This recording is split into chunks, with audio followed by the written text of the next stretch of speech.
It is Groundhog Day again. I'm going to get to talk about things that I've talked about repeatedly for 2 months. But I'm going to do it again one last time, I'm hoping.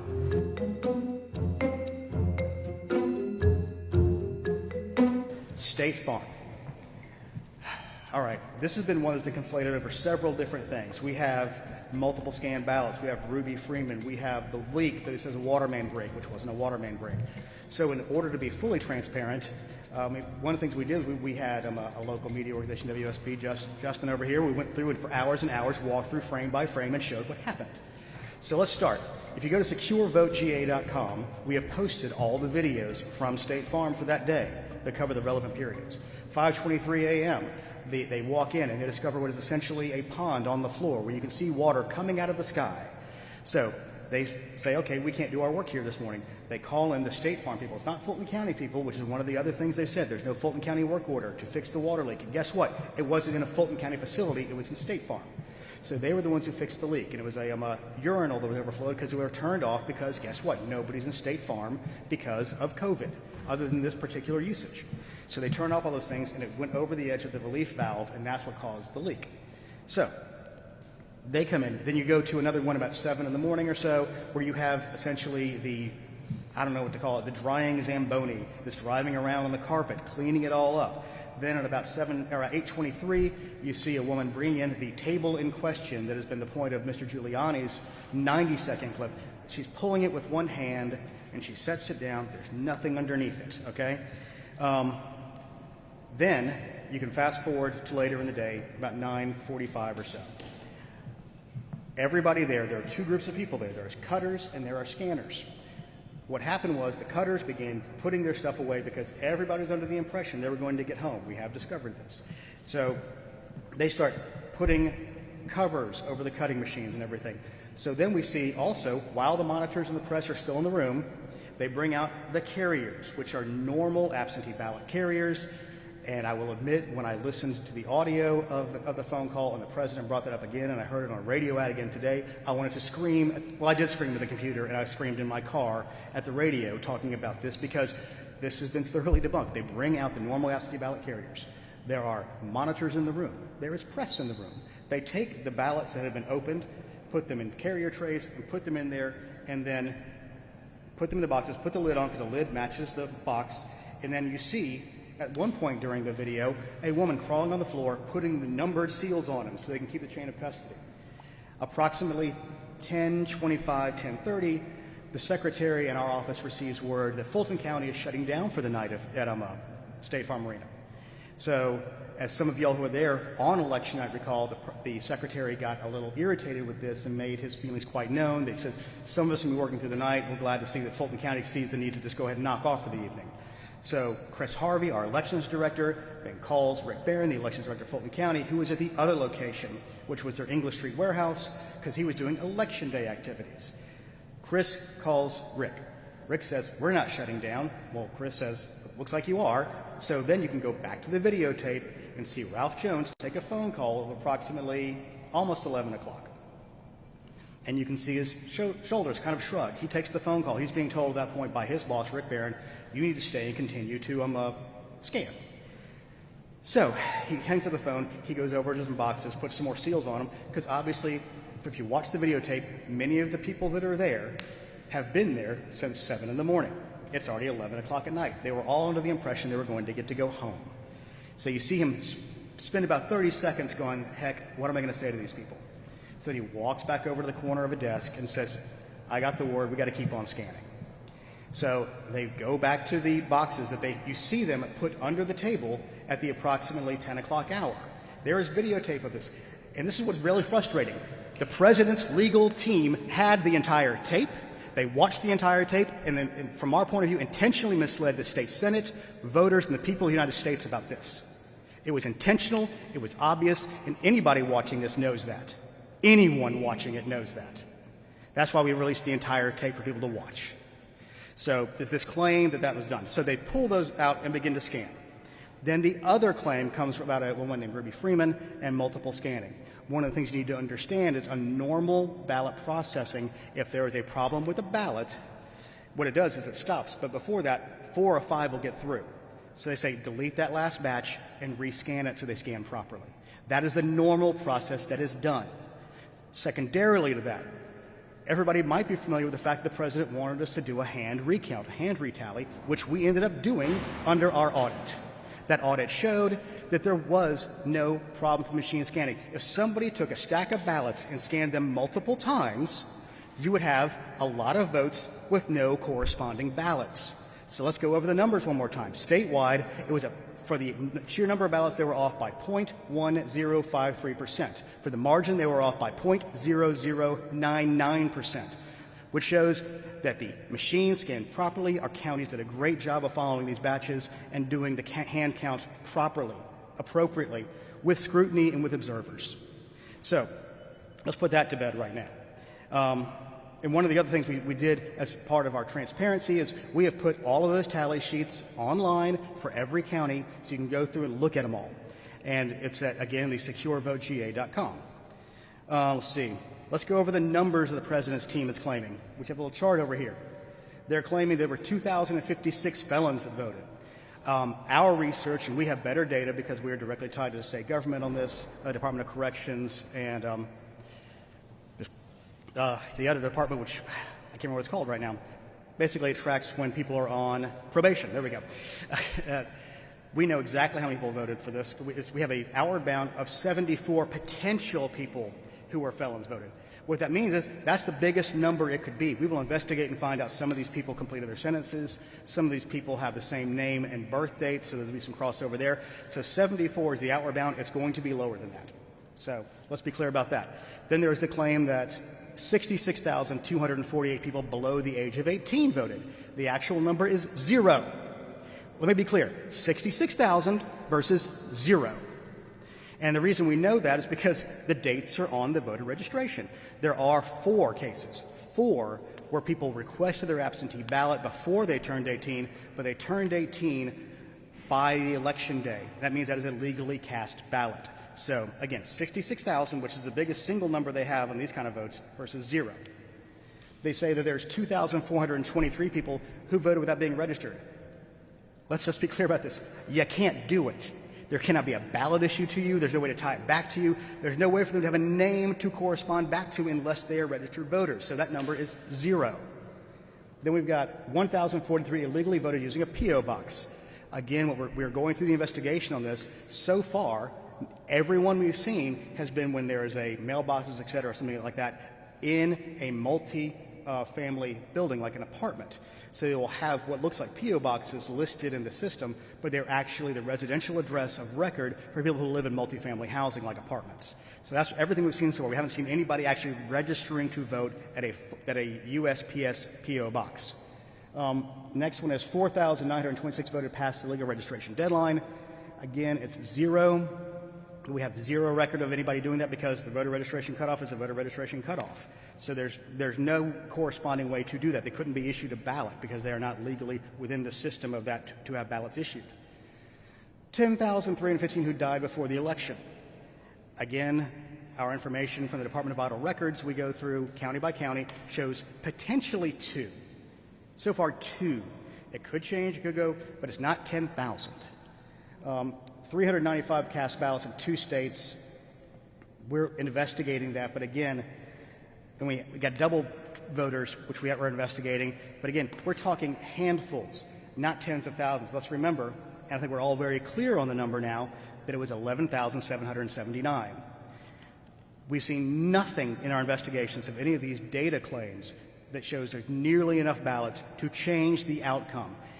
And the Secretary and I at this podium have said since November 3rd, there is illegal voting in every single election in the history of mankind because there are human beings involved in the process.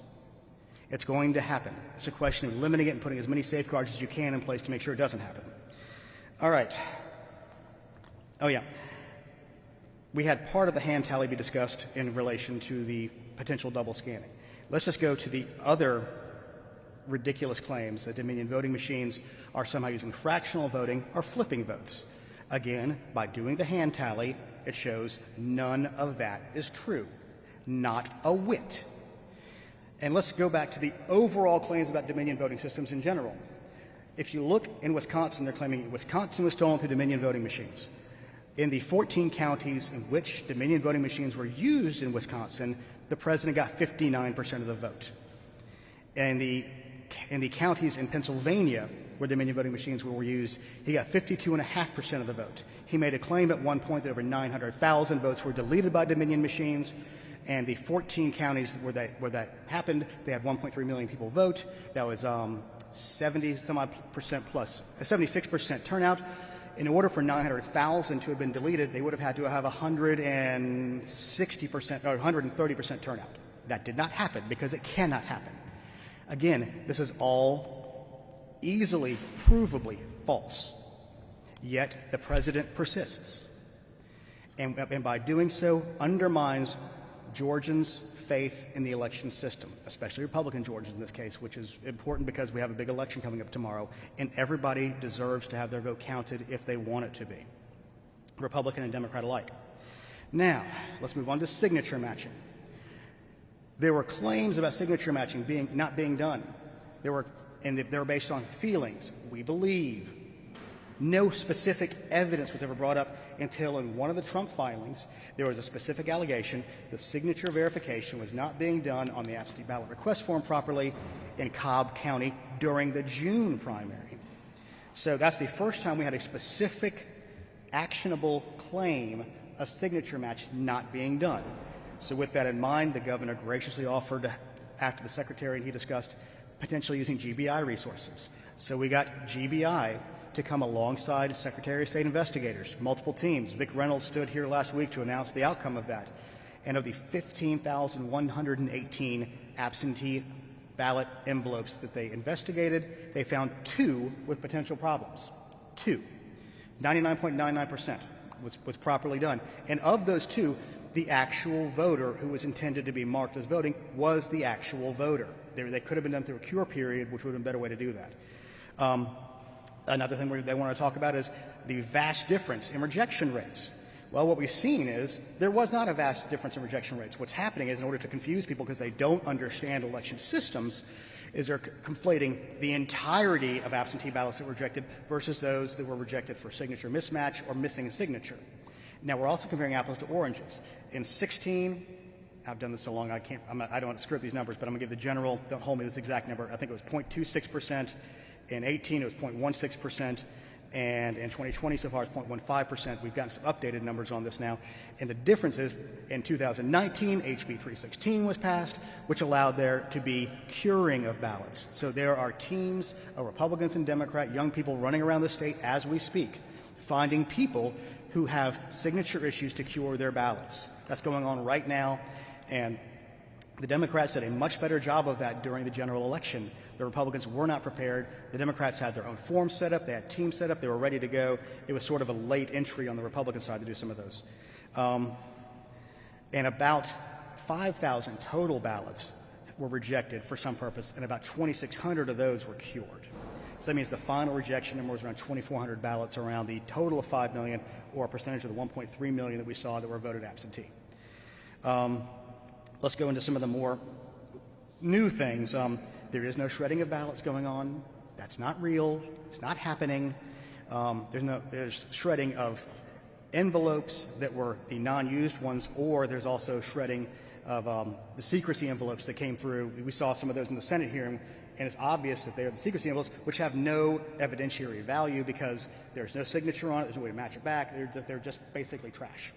The law requires you keep the signature and oath envelopes and the ballots themselves for 22 months. Those are all being kept. Let's see. This is what I don't fully understand. No one is changing parts or pieces out of Dominion voting machines. That's not a real. I don't even know what that means. It's not a real thing. That's not happening. The president mentioned on the call yesterday or from 2 days ago. That's, again, not real. I don't even know how exactly to explain that. Let's see. Secretary Raffensperger does not have a brother named Ron Raffensperger. That is also not real. The president tweeted that out as well. Let's see. I've got such a long list. Oh, yes, the other really fantastical thing we saw the other day was a potential hacking of Dominion equipment during a Senate hearing last week. That did not happen either. Let's go over a couple of reasons why. First of all, ballot marking devices and scanners, neither one have modems. It's very hard to hack things without modems. There's nothing to talk to. So let's get that clear.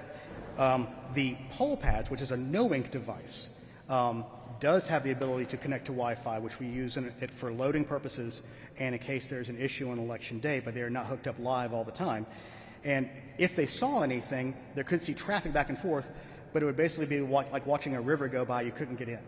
It's essentially, if they did this, which we have no proof of. We have claim after claim after claim with zero proof. Zero. And signed affidavits are part of an evidentiary trail, but they have to be investigated. And let's remember, everybody who came and gave testimony, it was public comment, at the state Senate hearing. This office was never asked to come and discuss those items with that state Senate subcommittee. That didn't happen either, which I find interesting because obviously they're making wild claims that, again, undermine people's faith in the system. Let's see. Oh, yeah, this is another one that came over the weekend from the founder of Overstock.com, that they had found thousands and thousands of fake ballots in Fulton County warehouse. For any of you all in the press who have been to the Fulton County warehouse, these are the emergency ballots that have been sitting in that warehouse since before the November election, very much in plain view of everybody to see. And what happened, the reason they had a high number, first of all, every county has to have those emergency ballots by rule. The state election board rule says you have to have 10% of the available ones for each polling location, and they have to be printed for that polling location for the ballot style so they can track it properly. In Fulton County's case, y'all may remember that there was a COVID outbreak in their warehouse not long before the logic and accuracy testing period was happening for the general election. In a very wild abundance of caution, they had what they referred to as not Plan A, not Plan B, but they referred to it as Plan C, which was if we can't get people in to do the logic and accuracy testing on all of our equipment, we're going to print up 100% of our ballots we need to let hand-marked ballots be what we have to do if we cannot get the machines done. They did that out of an abundance of caution, given the unknowable unknowns surrounding COVID and their ability to get employees in to do that. They were thankfully able to get the employees in. Dominion staff came in to help them make sure they got the logic and accuracy test done, so they were able to deploy all of their BMDs and their BMD carriers and scanners, so they didn't have to use those ballots, but that's why those ballots existed. They are not fake ballots. They are real ballots. They are unused ballots. And what I find really interesting about this is they were in shrink-wrapped items in boxes that are sealed. What can you do with those? They're sitting right there. Everybody saw them. Let's see. Trying to think what other. Here's part of the problem, y'all. I sit down and try to write down everything that we see that comes over the internet as a potential thing of disinformation. It gets exploded. We all look at these things. We know there's lots of bots that are doing it. We have foreign powers that are pushing some of these things at the same time. So here's the takeaway from all this. This office has been open and transparent. We are continuing investigations. There are questions about pristine ballots. That's one last thing, the pristine ballot thing. There are 3 reasons you can have the quote-unquote pristine ballot, which is essentially the absentee/emergency/provisional ballot. There's first one. Military and overseas voters oftentimes will get what they call an electronic ballot. What happens is once we get the ballot built, starting the 49th to the 45th day, we will send emails out to those people who want to have electronic ballot delivery, which is many of our military servicemen and women. So they take that, they print it, and they bubble in their choices. Now, obviously that's on an 8.5 by 11 piece of paper or 11 by 14 where they can print it on. So it's not sized properly to go through a scanner. So when that comes back to the county, they will duplicate that on a flat, unfolded piece of paper on the absentee ballot/emergency ballot. That's a normal process for many of the military and overseas voters that are electronically delivered. The other situation you might see that in is an emergency ballot situation. If a ballot marking device goes down or wasn't used, which is the case we saw in the morning in Spalding County on Election Day, they will use the emergency ballots as backup. And those will just be scanned directly into the machine and not folded. And the final place you would see that is on a damaged or adjudicated ballot that was not adjudicated through the electronic system. Or in Fulton's case, what you saw was they were putting so many of the absentee ballots through their cutters that occasionally would catch the ballot itself and slice it. In Fulton County's case, they did the vast majority, I think 100% of their duplication on a BMD. In Cobb County's location, I think they did all those on hand-marked paper ballots. So there's a difference of use and processes within each one of the counties. So that's why you would see, quote-unquote, pristine ballots. Wednesday, we've all heard the reports that there's going to be several senators and congressmen who will be objecting to the electors being seated. We anticipate that each time they do that, they're going to go, they'll separate out, they'll have the debate for 2 hours. The state of Georgia's electors will get seated. They will look at this evidence as best they can in such a way, and it will be voted on by the House and Senate. We anticipate that, and that will prove our certification was proper at the end of the day, and that we follow the process properly. And I give you back to Senator Tom Cotton's statement from earlier today that says this is the process that we follow. This is the appropriate step under the Constitution, of the laws of the state of Georgia, and the laws of the United States. So, with that, I want to say, if you're a Georgia voter, if you want your values reflected by your elected officials, I strongly beg and encourage you, go vote tomorrow. Do not let anybody discourage you. Do not self-suppress your own vote. Do not make a self-fulfilling prophecy out of doing this. Don't let anybody steal your vote that way. And that's what's happening. If you self-suppress, you are taking away your important voice from this election.